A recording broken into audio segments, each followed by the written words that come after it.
Então, boa noite a todas que estão aqui presentes hoje. Boa noite a todos que irão assistir posteriormente também. Sejam muito bem-vindas, muito bem-vindos. E vamos à nossa terceira aula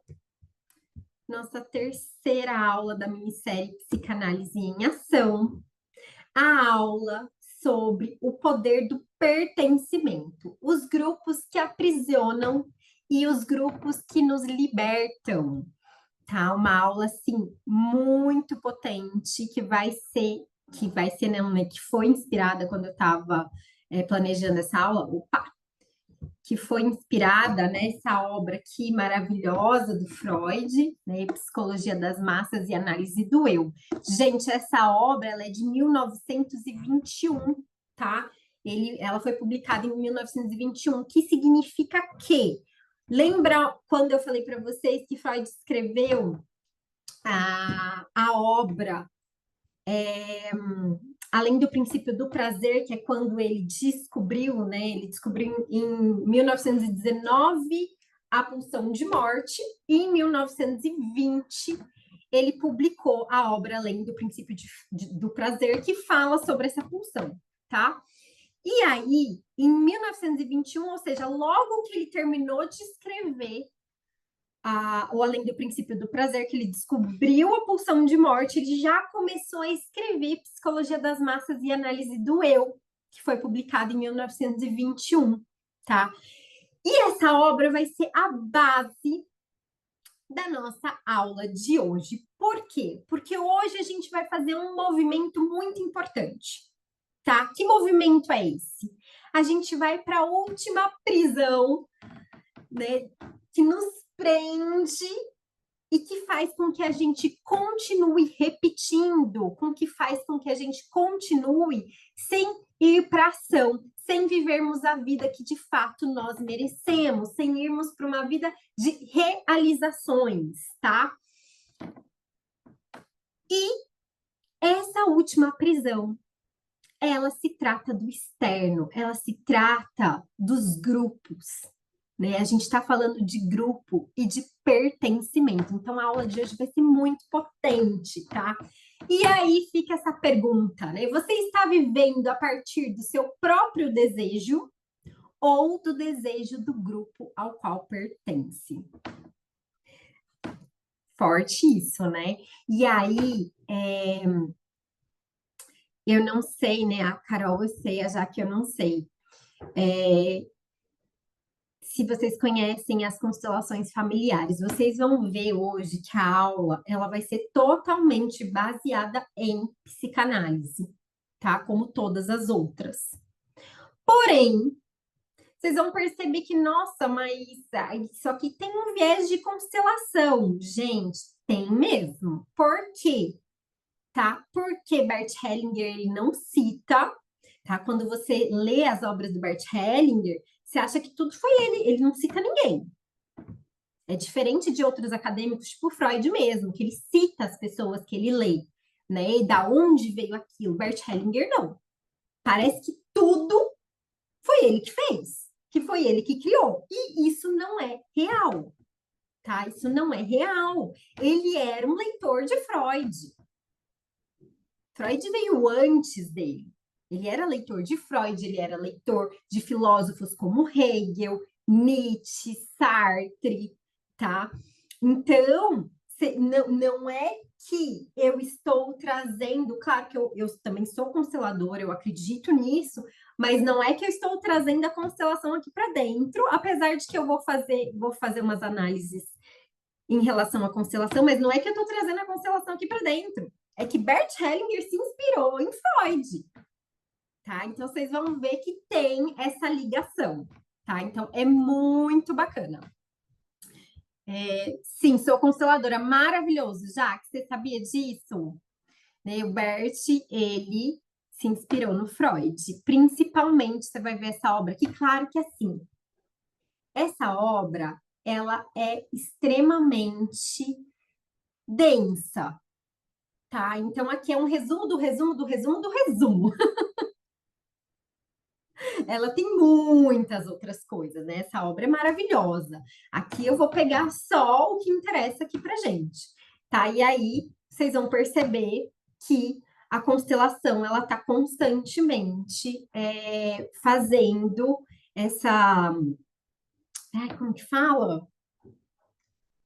Ai, quando as coisas estão paralelas, sabe? Vão andar juntos aqui. O que Freud fala de pertencimento e o Bert Hellinger são coisas parecidas, tá? Mas o Bert, ele era um leitor de Freud, sim, tá bom? Sim, ele se inspirou nele e várias outras linhas, inclusive a cabala ancestral. Tá, isso aí eu já não sabia. Eu sei a parte da filosofia e da psicologia, né? Então, é esse o problema, a pessoa não cita. Aí parece que tudo veio da cabeça dela, né? A gente não sabe de onde veio o quê. E isso é maravilhoso, essa troca, né? Porque aí, olha, isso aí já era uma informação que eu não sabia, que ele que ele se baseava na cabala. Não sabia, achei muito interessante. Bom, e aí, vamos iniciar essa aula, então, trazendo um resuminho do que nós vimos ontem, certo?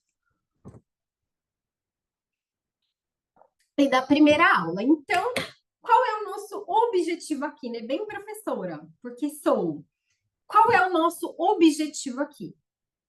Nosso objetivo é entender, né, o que nos trava, o que impede a gente de ir para ação, de ir para essa realização, certo?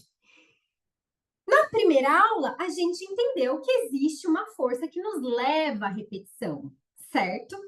Que é maior que a nossa pulsão de vida. Que força é essa? A pulsão de morte, tá? Na nossa segunda aula, a gente entendeu que existem dois mecanismos internos que sustentam essa pulsão de morte, que dão uma força muito maior para ela do que a própria pulsão de vida, né? Que mecanismos são esses? A nossa criança ferida e o nosso supereu, certo? E hoje nós vamos olhar para algo ainda mais profundo, as forças coletivas que moldam quem nós acreditamos ser, tá? Então hoje a gente vai olhar para essa camada aí, que seria essa terceira camada, terceira e última, tá? Amanhã a gente vai para a resolução em si. A gente vai olhar para essa terceira camada. E qual é a terceira camada? Que camada é essa? A camada do externo. Então, hoje a gente sai um pouquinho do interno, do que está acontecendo ali com a gente, e a gente vai para fora. A gente vai olhar dentro da psicanálise o que mais nos impede, o que mais nos impede de realizar, tá? E aí a gente entra nessa obra fantástica do Freud, que é a psicologia das massas. Então, Freud vai fazer o que na psicologia das massas e análise do eu? Ele vai perceber que todos os estudos, né? Freud ele é dividido em. As obras freudianas são divididas em três partes, né? Então, a gente tem as obras de metapsicologia, que falam de como o psiquismo funciona. A gente tem as obras individuais, né, que vai falar sobre o eu, de como os nossos processos funcionam. E temos as obras de cultura, que ele vai trazer muita literatura, né? Freud era assim. Ah, eu sou fã de Freud, né? Ele era maravilhoso, ele era muito inteligente, então ele era estudante de direito, de literatura, então ele faz várias análises e ele fala sobre o coletivo. Né? São obras em que ele sai do aspecto individual, do aspecto mais metapsicológico, que é como a nossa mente funciona, nosso sistema psíquico funciona, e ele vai para as obras de cultura. Então, são obras em que ele estuda como funciona, o que acontece com a cultura. Desde lá do início, dos primórdios da humanidade, como a cultura surgiu, né, na sua obra de 1912, Totem e Tabu, até quando ele morre, que ele escreve sua última obra, que chama O Homem Moisés, e o Monoteísmo, que é a obra, assim, de longe, a mais, falam, né, que é a mais difícil do Freud. Eu confesso que, graças a Deus, eu tenho uma facilidade muito grande para ler Freud, então eu não acho que é esse bicho de sete cabeças, não. Mas todas essas obras, principalmente ali depois de 1930, né, próximo a ele morrer, 1936, são mais de cunho cultural. Então, é onde ele vai entender como a sociedade funciona, como as pessoas em grupo funcionam, tá? E essa obra vai ser baseada nisso. E ele vai trazer uma coisa que aqui hoje para gente é de extrema importância. Ele vai trazer uma seguinte informação: que o ser humano, quando ele está em massa, ele quer correr da autonomia, tá? O que é autonomia? O que é autonomia? Autonomia é, a meu ver, uma virtude, né, em que nós temos a capacidade de tomarmos decisões com aquilo que nós temos em mãos para fazer aquilo que precisa ser feito. Então, se eu tenho autonomia, eu tenho essa capacidade de olhar para o que eu tenho. Então, a gente sai daquele cenário perfeito, de olhar para o que eu tenho, aonde eu quero chegar e o que eu posso fazer com isso que eu tenho, sem esperar algo de fora. O que eu já posso fazer com o que eu tenho? Isso é autonomia. E Freud vai trazer exatamente essa palavra no livro, né? A autonomia. Então, os seres humanos, eles fogem da autonomia.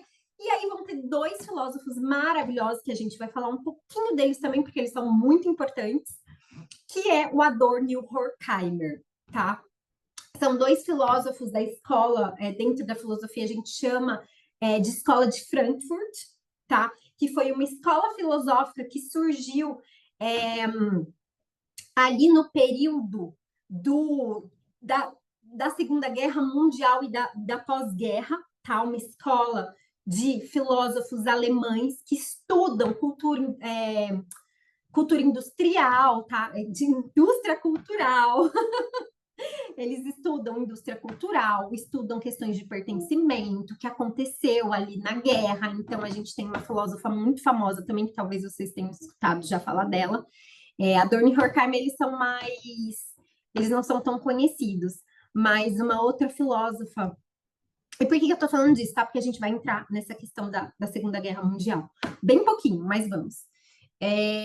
Tem uma filósofa maravilhosa, que ela é da escola de Frankfurt, tem filme sobre ela também, e ela é incrível, que se chama Hannah Arendt, tá?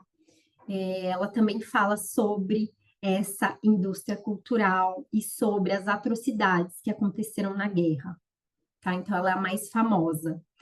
E aí, aonde eu quero chegar? Que vários filósofos, vários literários, várias pessoas, vários pensadores leram Freud. E essa obra, ela culminou em vários outros pensamentos, certo? E essa obra, então, ela vai se basear em quê? Que os seres humanos, em geral,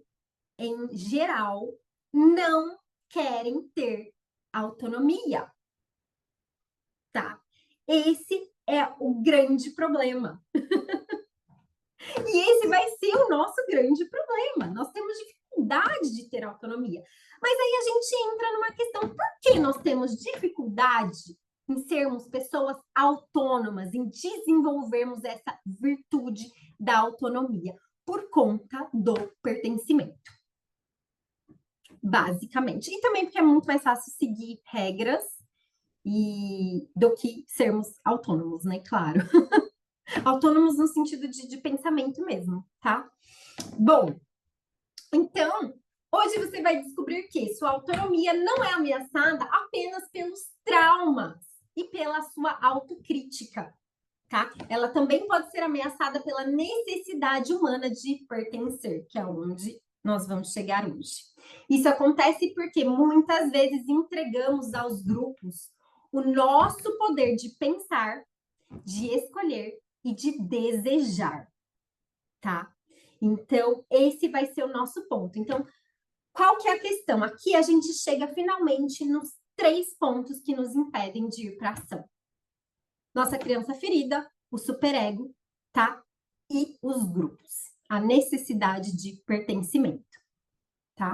E o pertencimento é algo normal, é algo natural do ser humano. Não significa que ele seja ruim, pelo contrário, né? Hoje a gente vai finalizar a aula nesse momento em que o pertencimento ele não é ruim, ele é necessário. O problema são os grupos em que a gente se encontra. Inclusive, a solução que eu vou trazer para vocês, né? O início dessa solução é justamente o pertencimento, são justamente os grupos, tá? Então, aqui é aquilo que eu falei ontem para vocês. Hoje a gente vai iniciar esse último mecanismo que nos prende na procrastinação, na estagnação, e vamos seguir para quê? Vamos seguir para um caminho de resolução. Então, esse último mecanismo, ao mesmo tempo que ele é extremamente forte, ele também é o nosso caminho de solução, tá? E aí, uma pergunta para a gente começar de fato. Quem aqui já ficou em silêncio para evitar rejeição? Concordou com algo para não desagradar? Diminuiu sonhos para continuar pertencendo? E deixou de ser quem era para ser aceito? Quem nunca, né? Quem nunca? Eu sempre, já várias vezes. Graças a Deus a gente vai se trabalhando e vai melhorando. Hum. E aí, a gente, né, agora já fazendo uma análise com a constelação, a gente entra na segunda ordem do amor do Bert Hellinger, né? Na segunda lei sistêmica, que é a lei do pertencimento. Nada pode ser excluído do sistema, a gente quer pertencer. Todos nós queremos pertencer. E muitas vezes a gente deixa de fazer o que precisamos fazer, né? A gente deixa de. A gente se sabota, na verdade, né? Em relação a ter um trabalho melhor, ganhar mais. Por quê? Trazendo a constelação, porque eu não posso ganhar mais do que todo mundo do meu sistema. E isso, claro, é completamente inconsciente. Por que que eu não posso ganhar mais do que as pessoas do meu sistema? Porque senão eu sinto que eu não pertenço. Então, é pensar aqui nas atitudes que a gente ainda tem, né? Porque aqui não estamos falando com pessoas leigas de terapia, né? Não estamos falando com pessoas leigas de terapia. Acredito que a maioria das pessoas que estão assistindo a gravação também não são iniciantes nesse caminho de autoconhecimento, certo? Então, entender o que, por mais que a gente já tenha curado muita coisa, o que eu ainda estou fazendo para pertencer? Será que eu estou fugindo de um conflito? Será que eu estou me sabotando em um emprego, em uma oportunidade? Então, pensar nisso. O pertencimento, ele é uma necessidade humana, ele não é luxo, ele é uma necessidade básica. Nós não nascemos para viver isolados, tá? O nosso sistema psíquico, ele precisa pertencer. Na minha dissertação do mestrado, isso é uma das teses que eu defendo, tá? Que é o seguinte, nós, nosso sistema psíquico, ele não existe sozinho. A cultura e o próprio psiquismo humano, eles são concomitantes. Não existiria psiquismo sem cultura. E a cultura é o quê? Senão as relações que nós temos. Esse é o ponto. Ou seja, quando Freud fala, né, nessa obra maravilhosa de 1921, que é a Psicologia das Massas, quando ele fala que o ser humano sozinho, ele nada mais é do que uma abstração, é porque ele não fala isso. Agora, da abstração ele fala. Agora, o que eu estou falando é o que eu defendi na minha dissertação, tá? Sou eu falando. Ele fala da questão da abstração, por quê? Porque eu não existo. O meu próprio psiquismo não existe longe da cultura. Se a gente até pensar na construção de um psiquismo humano, ele se dá onde? Principalmente O declínio do complexo de Édipo. Não existe complexo de Édipo sem o quê? Sem pai e mãe. Eu não existo longe da cultura. Pertencer é necessário. Além de sobrevivência, é a origem do meu próprio psiquismo. Então, isso é maravilhoso. Porém, é justamente por isso que também se torna uma prisão. Percebe que são duas faces da mesma moeda? Ao mesmo tempo que é maravilhoso, por quê? Porque eu não existiria sem isso. Meu sistema não se desenvolveria sem esse trabalho em grupo. Sem o grupo. Eu preciso pertencer. Mas isso também vira uma prisão. Por quê? Porque muitas vezes eu deixo coisas que eu acredito, eu deixo de pensar por mim mesma, por essa necessidade de sobrevivência.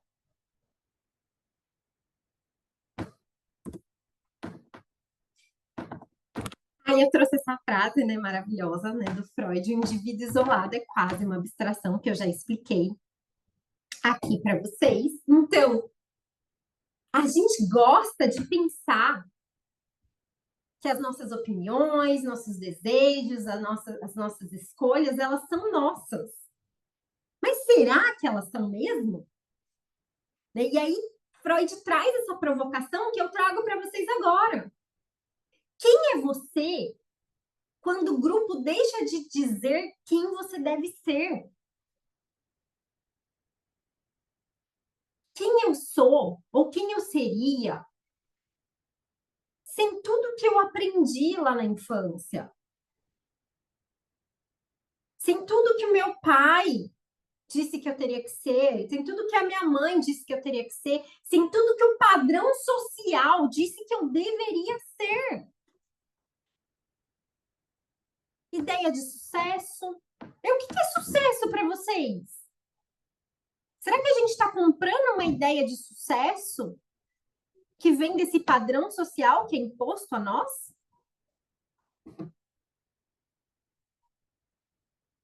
O que é sucesso hoje para o padrão social? Como diz o professor Hélio Couto, né? Casa, carro, apartamento. Será? Porque eu vou falar para vocês que eu tenho várias clientes hoje que quando a gente chega nesse ponto é uma briga interna absurda, porque ela só quer paz, quer tranquilidade. Não quero agenda cheia, não quero casa, carro, apartamento. Eu quero paz. Não quero ter que me matar de trabalhar. E tem gente que vai querer, tá tudo bem. Mas a questão é o que eu quero. Será que essa ideia de sucesso, eu estou dando um exemplo de sucesso, mas pode ser qualquer outra coisa? Será que ela é minha mesmo? Ou será que ela me foi imposta? Porque a nossa identidade, e aí a gente já falou da identidade ontem, né? A nossa identidade, ela é moldada, ela é construída a partir dos grupos que nós pertencemos. Né? Família, escola, religião, amizades, cultura, relacionamentos, redes sociais hoje em dia, por que não? Hoje em dia, a nossa época, não sei a idade da Jaque, mas a nossa época, pelo menos minha, da Carol, gente, não tinha celular. Em quantos anos a gente foi ter celular? Hoje em dia, as crianças já nascem com o celular na mão, então a gente já pode colocar isso. Redes sociais também. Os padrões sociais. A nossa identidade lembra a nossa instância de personalidade, o nosso eu, ou o ego, como algumas pessoas trazem, o nosso eu, essa instância psíquica, ela é formada através de tudo isso. Então, existe o eu individual, mas esse eu individual, ele não tá imune do meu eu coletivo. Olha que doideira isso. Se eu estou partindo de um pressuposto de que o meu psiquismo não existe, não existiria sem um psiquismo coletivo, nossa, aí eu mato Freud, né? Freud não fala isso, não. Mas sem existir cultura, aonde eu chego? Quem sou eu? Será que o eu, longe do que é o outro, existe? Será?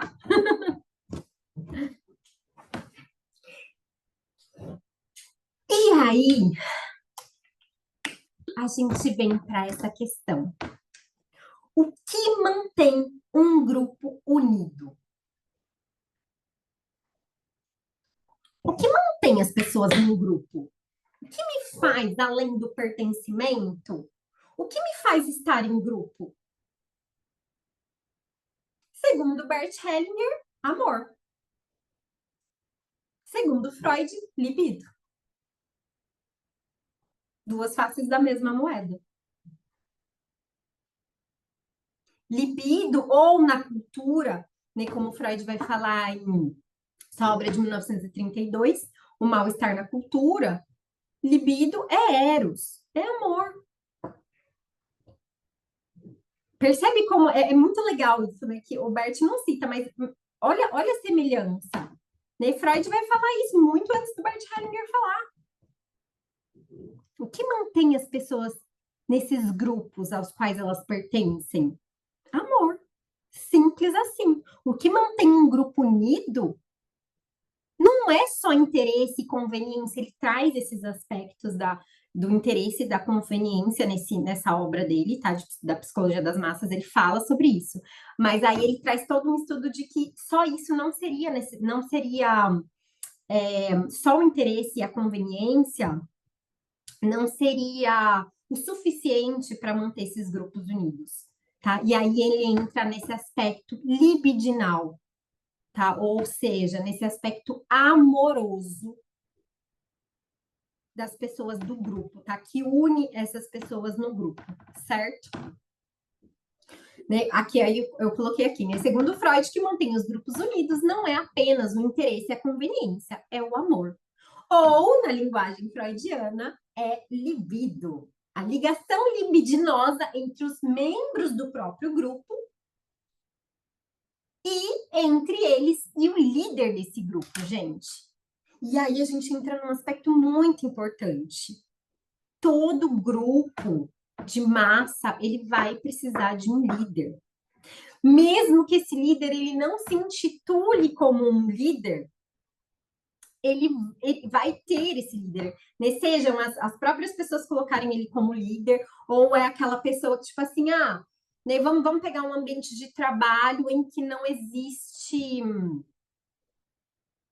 Vou dar o exemplo do espaço onde eu trabalho, né? Na Cristais Diniz.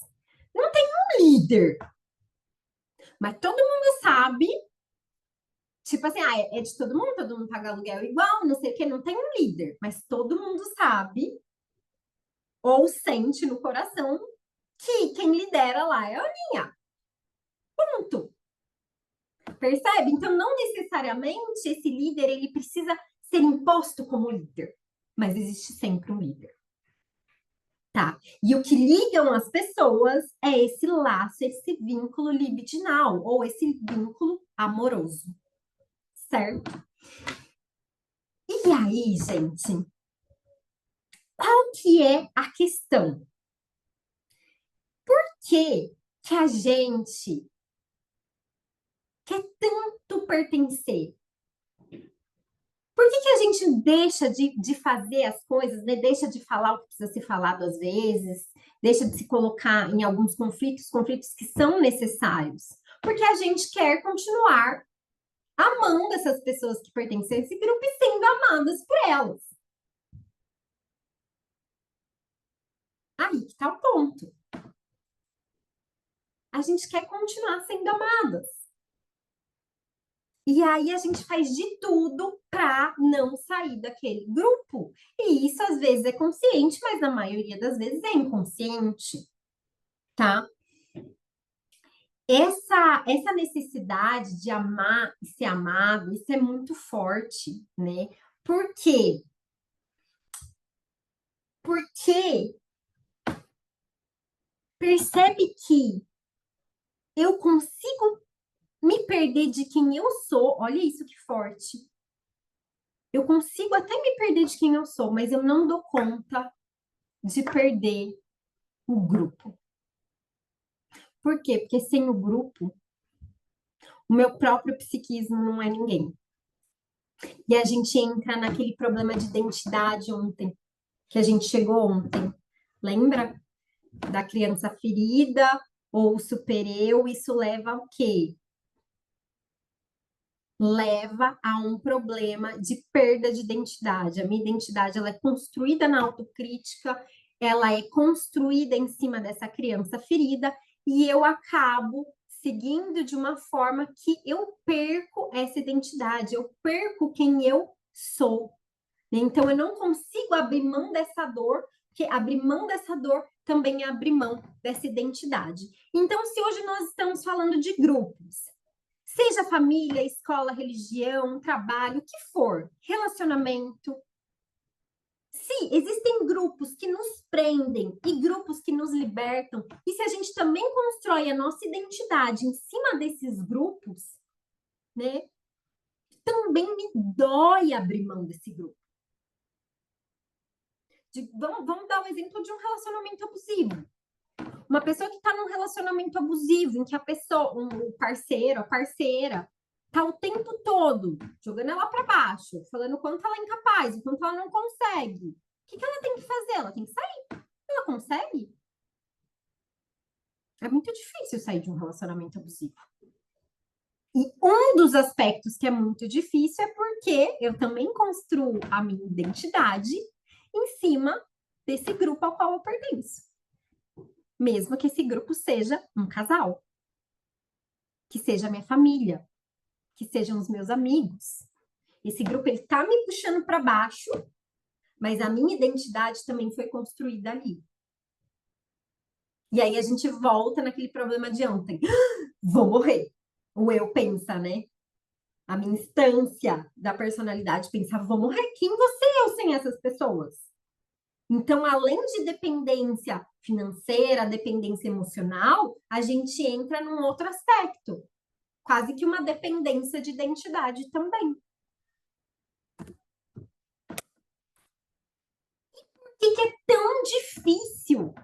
É tão difícil sair disso. E por que a gente ama tanto esse grupo e tanto esse líder? Porque esse líder, ele ocupa o lugar do nosso ideal do eu. Lembra do ideal do eu que a gente falou ontem? O ideal do eu é aquela parte que vem do super-eu, que é um ideal que a gente cria, né, ali no nosso sistema psíquico, de quem nós deveríamos ser, uma versão nossa da perfeição. E esse ideal do eu, ele é criado, se ele é criado pelo super-eu, ele é criado à imagem e semelhança de quem? De quem mais tem autoridade em nossas vidas. Lembra?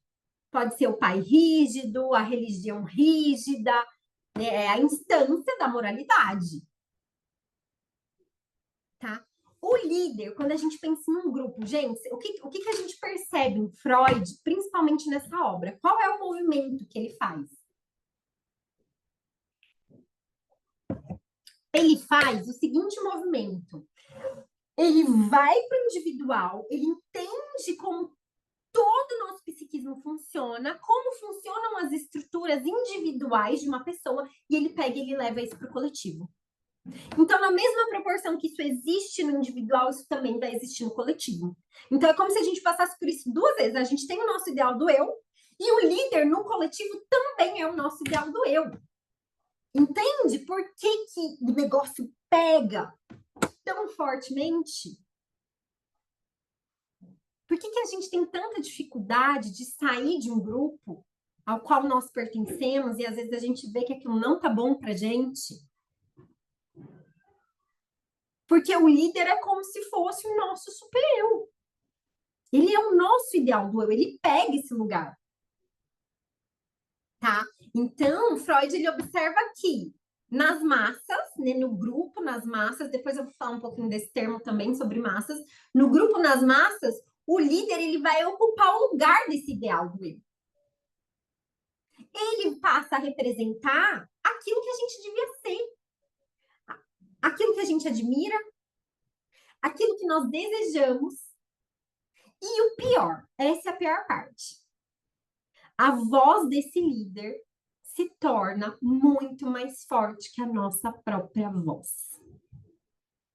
Gente, Freud escreveu essa obra aqui antes da Segunda Guerra, tá?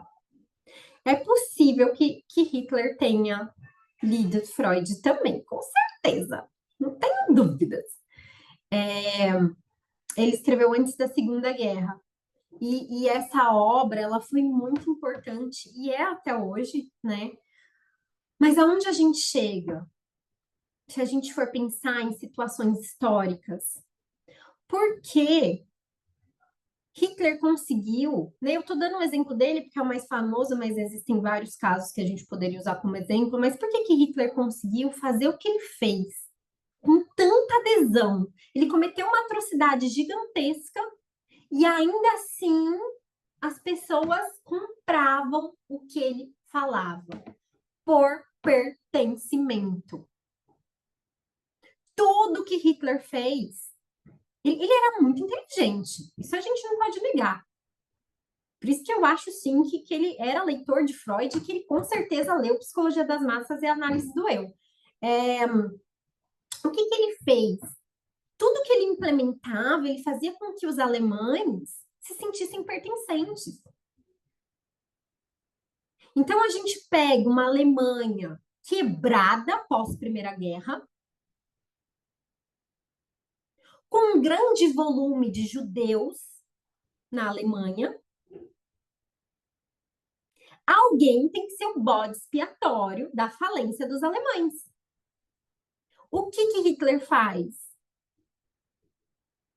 Ele usa os judeus como esse bode expiatório. Ele une os alemães contra o povo judeu. E como que ele faz essa grande união? Fazendo com que todos se sentissem pertencentes. Né? Nas escolas, a gente pega o que ele fez nas escolas, ele colocava todo mundo para sentar junto, um ajudar o outro.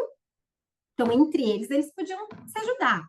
Uniformes. O que é uniforme?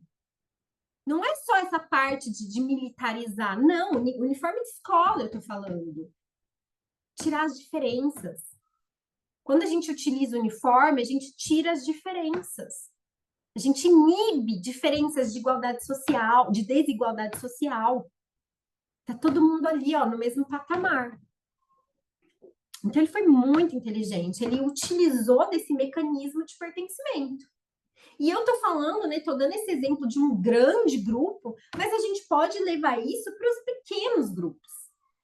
Podemos e devemos, né, pensar como isso funciona hoje, na nossa própria família. Ah, mas minha família não tá matando ninguém, não tô falando disso. Tô falando pra gente usar como exemplo. Quem é essa pessoa que tá nesse lugar de líder na sua vida hoje? Será que é você? Ou será que é outra pessoa? Pode ser um pai, uma mãe, um amigo, um chefe no trabalho, pode ser qualquer pessoa que está nesse lugar de ideal de eu. Pode ser que você esteja em um momento da sua vida que esse ideal de eu coletivo está sendo ocupado por uma pessoa que te leva para cima, por um grupo que te levanta. E pode ser que ainda esteja em um lugar que você se sabota. E normalmente, se tiver no lugar de sabotagem, você está travado, você não age. Por quê? Porque quando a gente está nesse local de grupo, a voz do líder ele sempre vai ser mais forte do que a nossa própria voz e a gente nem percebe, gente. A gente compra o que esse líder traz e a gente nem percebe. Tá? Por quê? Aí vem uma questão importante. Por quê? Por que que a gente aceita?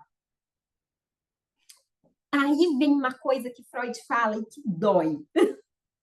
Ele fala assim, a massa, ela tem sede de submissão.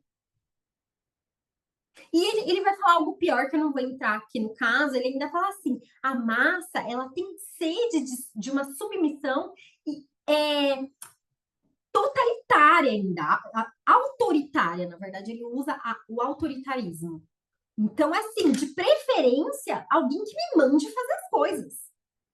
Já viu aqueles discursos assim? Eu vejo várias pessoas falando isso. Ah, não, eu sirvo para ser mandada. Vocês já viram isso? Eu faço bem meu trabalho, mas não deixa na minha mão, não. Eu sirvo para ser mandada, me manda as coisas que eu faço. Isso é sede de submissão, gente. Isso é sede de submissão. E aí que tá o problema. Por quê? A irracionalidade começa quando a voz do líder se torna mais forte do que a nossa própria consciência. E aí, mais uma vez, né? Quem ocupa hoje esse lugar na sua vida? Esse lugar de líder que você aprendeu, talvez, lá na infância, a nem questionar. E aí eu quero trazer um aspecto para vocês da diferença, né, entre público e massa. E por que que eu quero trazer isso? Porque isso é muito importante no contexto histórico em que Freud escreve essa obra, tá? Hoje, quando a gente fala de massa, hoje ainda principalmente né, na área da sociologia, da filosofia um pouquinho, quando a gente fala de massa, hoje, atualmente, a gente entende um grupo de pessoas que talvez tenha, né, tenha essa potência de transformação de mundo, de mudar. Então a grande população, né? Porém, lá naquela época, a gente está falando de 1900, lá naquela época existia uma diferença que vai aparecer de uma forma muito intensa na obra desses dois filósofos que eu já falei para vocês, né? Que é a obra Dialética do Esclarecimento do Adorno e do Horkheimer, tá? Esses dois filósofos da escola de Frankfurt. E a diferença que eles trazem é a diferença entre público e massa, tá?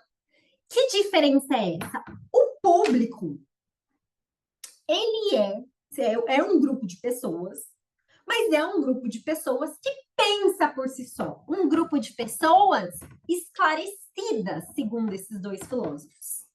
A massa se trata de, naquela época, tá? Se trata de um grupo de pessoas desinformadas, que preferem só serem mandadas, que não tem esse esclarecimento. E o grande questionamento desses filósofos, a partir da leitura que eles fazem dessa obra do Freud que a gente está trabalhando hoje, é a seguinte. E eles escrevem isso pós-Segunda Guerra, tá? Então, a Psicologia das Massas foi escrita antes da Segunda Guerra. A Dialética do Esclarecimento foi escrita pós-Segunda Guerra, através da leitura que eles fizeram dessa obra do Freud, tá? E o que eles falam é assim: o que levou a humanidade a passar por essa atrocidade que ela passou, que foi a Segunda Guerra Mundial, que foi principalmente o Holocausto, tá? E aí eles vão entrar que existe uma razão, né? O ser humano, ele tá evoluído, e muito, porque senão não conseguiria ter feito tudo o que foi feito. Construiu-se vagões para a época extremamente rápidos. Então, existe um esclarecimento. Mas aí eles entram na ideia de um esclarecimento instrumental e um esclarecimento racional. Tá? O instrumental é aquela razão que só serve para fazer o que lhe é mandado. E o esclarecimento racional é o do público, que é uma inteligência que, se me mandam prender um judeu, eu vou falar, opa, mas por quê? Eu vou questionar isso, tá? Então, isso na época era muito importante, né? Essa diferença entre público e massa, tá? E os nossos grupos hoje, se a gente for pegar esse viés, hoje essas palavras estão um pouquinho distorcidas em relação àquela época, né? Hoje a gente já tem uma outra visão, mas vamos pensar que estamos falando de uma obra de 1920 e a gente vai caminhar por esse viés, tá? Pensando que existem nas nossas vidas, existem sempre esses dois tipos de grupo.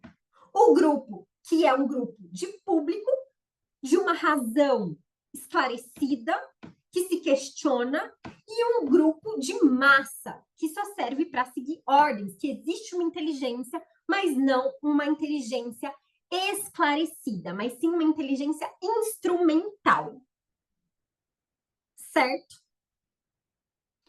E aí, eles vão questionar o seguinte, o mesmo que Freud já traz lá sobre a autonomia, tá? Adorno e Horkheimer, eles vão trazer esse questionamento. Por que tantas pessoas desejam entregar sua autonomia?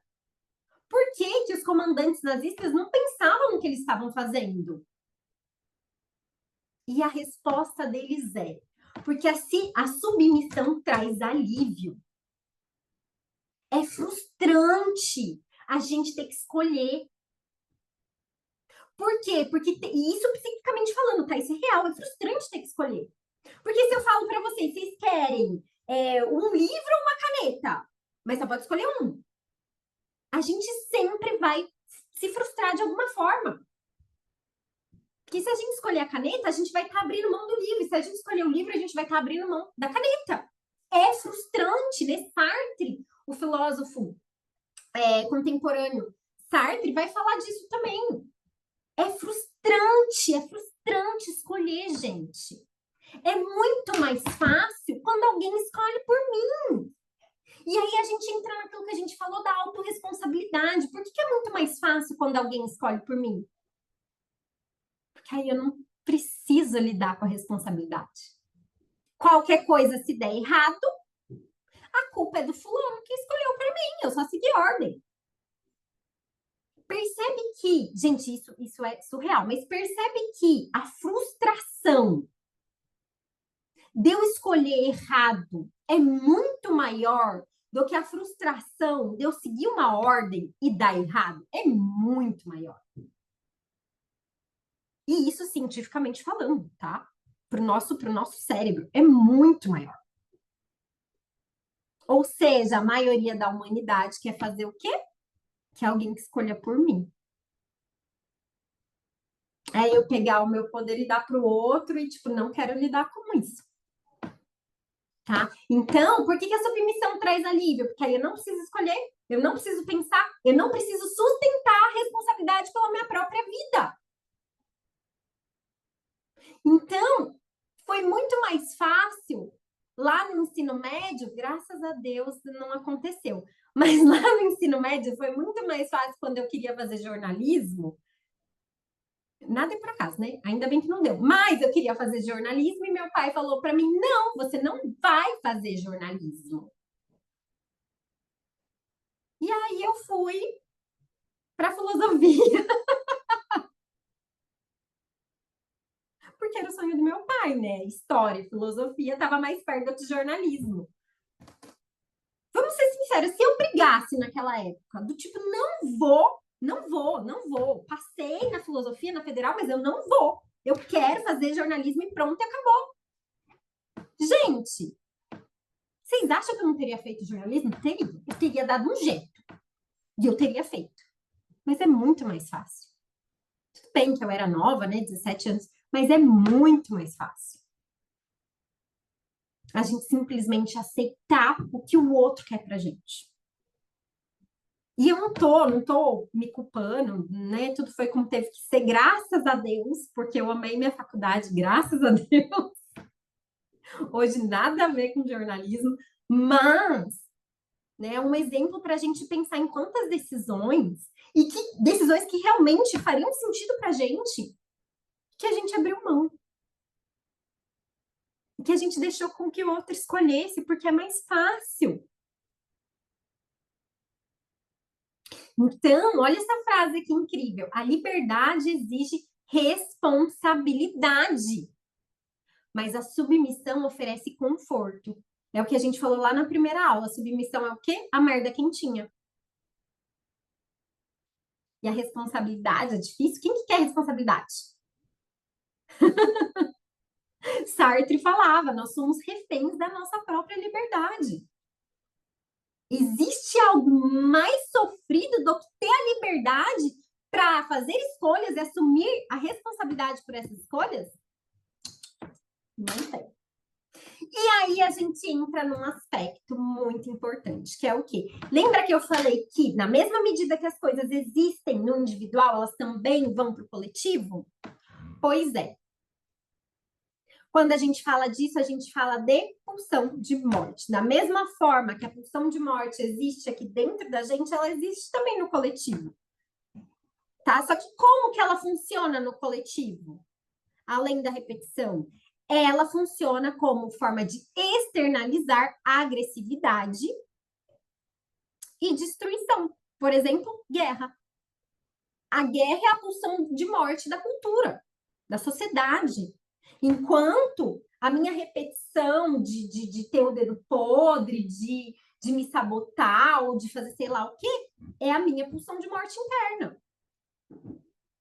Tá? E no grupo, como que ela é reforçada? Através de agressividade, intolerância, destruição, preconceitos, exclusão e repetição.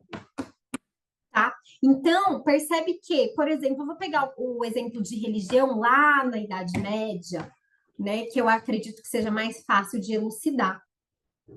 Vamos pegar o que aconteceu com a Igreja Católica, lá na Idade Média, né, nas Cruzadas. O que aconteceu nas Cruzadas, gente?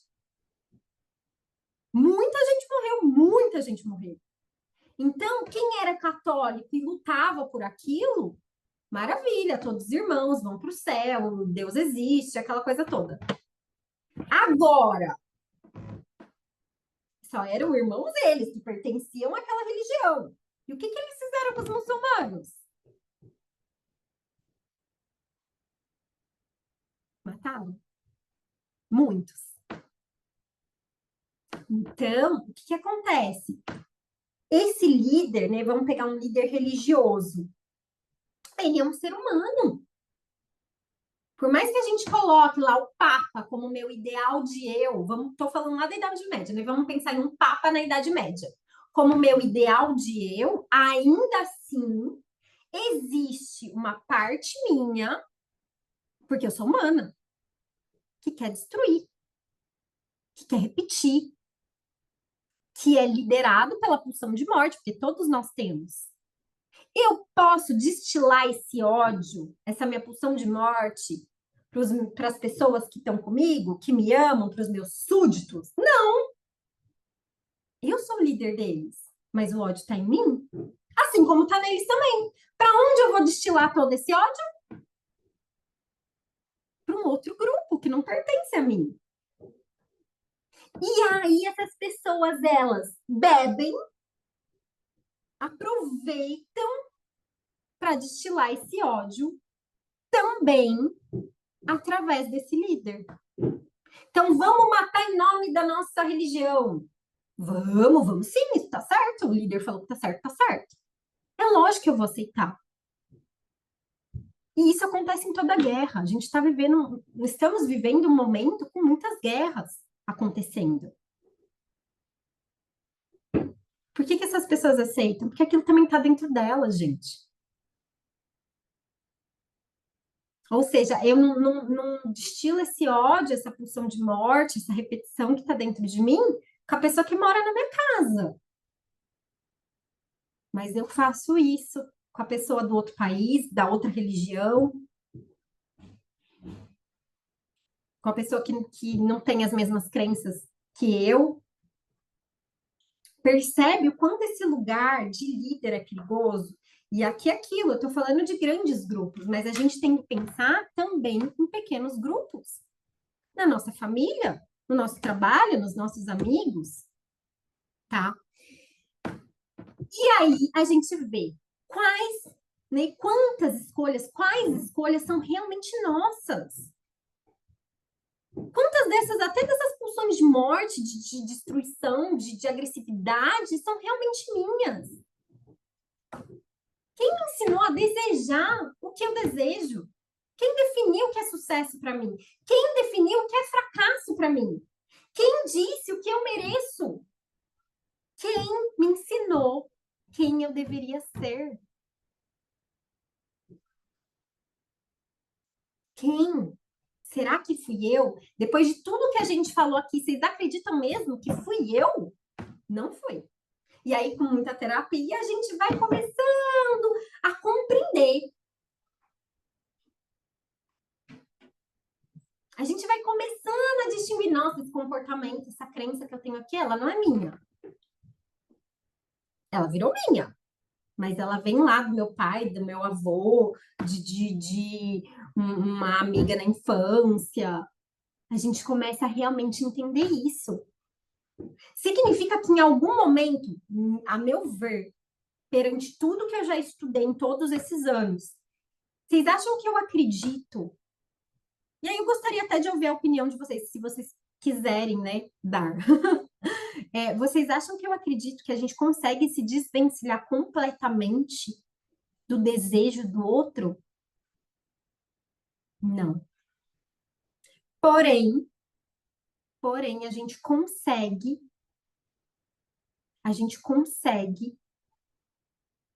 perceber quais desejos são mais compatíveis com os nossos e quais desejos nos fazem bem e quais não nos levam ao crescimento. Não. Pois é, eu também acho que não. Depois de tanto estudo, eu também acho que não, não dá. Mas a gente consegue ver que há aquela crença que o fulano teve, eu peguei, não é boa para mim. Isso a gente consegue. Então, um pouco do outro a gente sempre vai ter. Um pouco ou muito, né? E a gente vê o que, né, com o decorrer, a gente vai vendo o que faz sentido e o que não faz. E aí a gente entra nisso. O contrário da. Gente, agora que eu vi que eu passei um pouquinho, mas assim, não falta muito, deixa eu ver. Peraí. Não falta. Opa, não falta muito, a gente tá quase acabando, tá? Acho que mais uma vez eu vou passar uns 10 minutinhos, tá? Mas já já acaba. O contrário da autonomia, então, não é a solidão.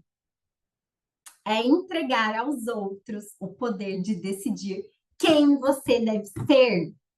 Então, se a gente está falando, eu falei lá no começo, que a virtude que a gente precisa ativar dentro de nós para a gente conseguir ir para a vida, sair da paralisação, da estagnação e realizar e ir para a ação, se essa virtude que faz tudo isso é a autonomia, né? O contrário dela não é a solidão, não é a gente estar sozinho, não é a gente parar de estar nos grupos. É parar de entregar aos outros o poder de decidir quem a gente deve ser. É isso, é ver, nossa, essa crença aqui vem de quem? Vem dos meus pais. Isso eu quero para mim, isso eu quero, isso daqui eu não quero, isso daqui eu não quero. Então, isso aqui que me serve, eu vou pegar. Isso aqui que não me serve, eu vou fazer terapia, eu vou ver o que eu faço com isso. E aí eu trago um exercício para vocês, tá? Eu vou fazer o quê, gente? Como a gente já passou um pouquinho, e esse exercício ele dá um pouquinho mais de trabalho, eu vou tirar uma foto e eu vou mandar lá no grupo para que vocês façam depois, tá bom? Então, é um exercício de inventário do pertencimento, né? Vocês vão escrever quais grupos influenciaram quem você é hoje, tá? Então, pode ser família, trabalho, rede social, relacionamento, pode ser o que for. Depois, vocês vão escrever o que desses grupos vocês escolhem manter, né? Que é isso que eu falei, ó. Né, as minhas crenças, não sei o que, isso eu pego para mim, isso eu não pego, e o que não faz mais sentido para vocês. Vocês vão fazer exatamente esse exercício, tá? Como a gente passou um pouquinho, eu vou tirar foto para vocês fazerem depois, vou mandar lá no grupo, tá bom? E aí, a gente chega no ponto. Você não precisa deixar de pertencer. Não é esse o nosso objetivo. Mas talvez você precise olhar conscientemente a quem você entrega o seu desejo, a quem você entrega a sua libido, sua energia de vida. Será que eu estou entregando a minha libido para aquela crença de que dinheiro é sujo, aquela que dinheiro é sujo, quem tem dinheiro não presta? Ou será que eu vou escolher entregar essa minha energia, essa libido, pro que pessoas ricas podem ajudar muita gente, para uma nova crença? Claro que não é fácil assim, né? Mas eu posso escolher. E é só escolhendo que eu posso mudar. E posso tomar as atitudes corretas para fazer essas mudanças que eu necessito na minha vida. Bom, antes de eu chegar no amanhã, então vou só resumir aqui, tá? Então, o que a gente viu, né, nessas 3 aulas? A gente viu o que está prendendo a gente, certo? O que está prendendo a gente? Está prendendo a gente? A nossa pulsão de vida está baixa, a nossa pulsão de morte está muito alta, as nossas feridas infantis, o nosso supereu extremamente crítico e as nossas relações, os grupos aos quais pertencemos, que deles a gente traz crenças, comportamentos e cria também a nossa personalidade, a nossa identidade em cima disso, tá? Então são essas as coisas que nos prendem, tá? Foi isso que eu quis passar nessas 3 aulas para vocês. Por quê? Porque é aquilo, quando a gente tem a consciência, a gente pode mudar, certo? Porém, o meu objetivo não é só trazer a consciência, mas também trazer o primeiro passo para a mudança, tá? Então, da mesma forma que esses grupos, e por que eu falei tanto do grupo, do líder? Porque amanhã isso vai ser muito importante. Porque aqui a gente tem o primeiro passo de solução. Se o que me faz ter energia de mudança, energia de realização, é a minha pulsão de vida, e a gente viu que tudo isso trava a minha pulsão de vida. E se eu tenho super-eu, tenho ferida infantil, tenho as relações, eu não consigo mudar isso. Como que eu aumento a minha pulsão de vida? Através das relações. Olha que doideira. Um dos mesmos mecanismos que me prende também é aquilo que me levanta. A nossa libido ela é aumentada. Um dos motivos principais, na verdade, um dos mais fortes, é os nossos relacionamentos, os nossos grupos. Por isso, o título da aula hoje foi Os grupos que libertam e os grupos que aprisionam. Tá? Então, por que eu passei? Pode ter parecido, gente, que doideira. O que a Isa falou de líder, disso, de aquilo? Porque eu quero que a partir de agora vocês comecem a analisar os grupos que vocês participam.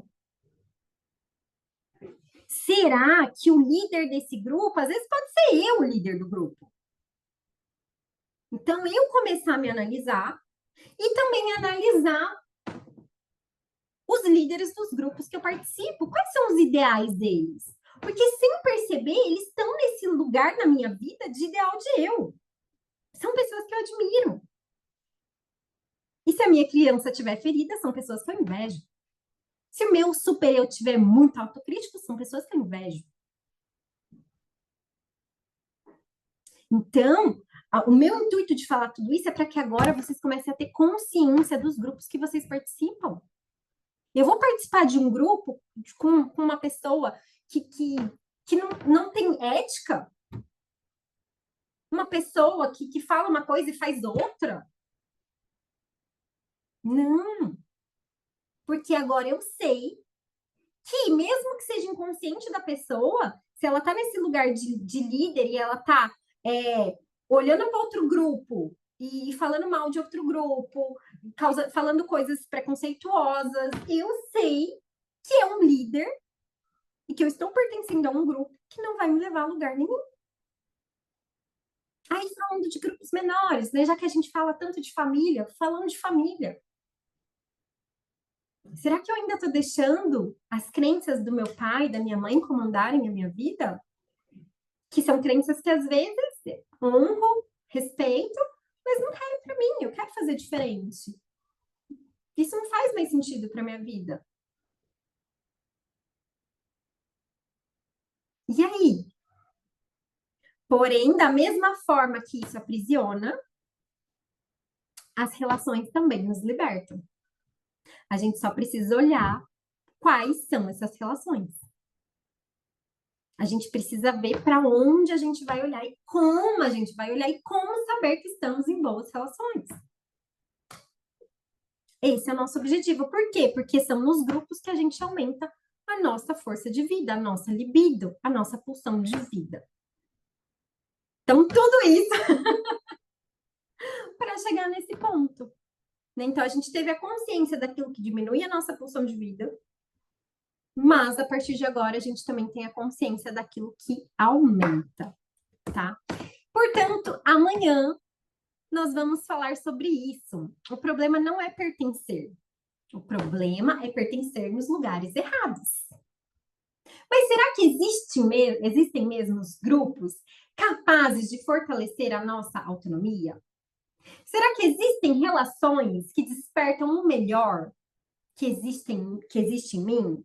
Será que é possível construir um pertencimento que não exija submissão, mas sim crescimento? Sim, gente, a resposta é sim. Esse é o primeiro passo para a gente aumentar a nossa pulsão de vida e sair da estagnação e ir para a ação. Tá? Então, é um problema, mas é um problema que também é solução. E aí, eu quero, assim, eu encerrei aqui a aula de hoje, mas eu quero trazer um adendo que era para eu ter falado na aula de ontem e eu esqueci. E eu até trouxe nos stories, mas eu quero deixar gravado aqui, que eu tinha trazido, assim, na semana passada, um questionamento que era basicamente sobre por que que algumas vezes, né, em situações, em momentos da nossa vida, a gente olha para os nossos relacionamentos, né, para as pessoas, principalmente ao nosso redor, e elas conquistam coisas. Principalmente quando são pessoas muito próximas e elas conquistam coisas que a gente ama, a gente não consegue ficar feliz por essa pessoa. A gente sente inveja, a gente sente raiva, a gente se sente injustiçada. E pode ser que depois de um bom trabalho feito, a gente consiga ficar feliz genuinamente pela pessoa. O que diferencia isso? A nossa criança ferida e o nosso super-eu. E estarmos em processo de vitimização. Quando a gente se vitimiza, né, quando estamos ainda nesse lugar de vítima, a gente não vai ficar feliz pelo outro. A gente vai se sentir injustiçado. Por que que ela pode ou não? Por que que ela consegue? Por que com ela acontece? Comigo não? Agora, quando a nossa pulsão de vida tá alta, a gente tem autorresponsabilidade, a gente olha para aquela pessoa e fica feliz por ela. Por quê? Justamente porque ela conseguiu, eu também sou capaz. Até porque nós pertencemos ao mesmo grupo. E amanhã eu vou falar disso para vocês, que isso pode ser uma força ainda maior. Tá? Então amanhã a gente não vai falar mais das prisões, a gente vai para a solução, gente. Dúvidas? Deu para entender? Ficou muito perdido? Ficou muito vago? Deu para. Me falem, me falem.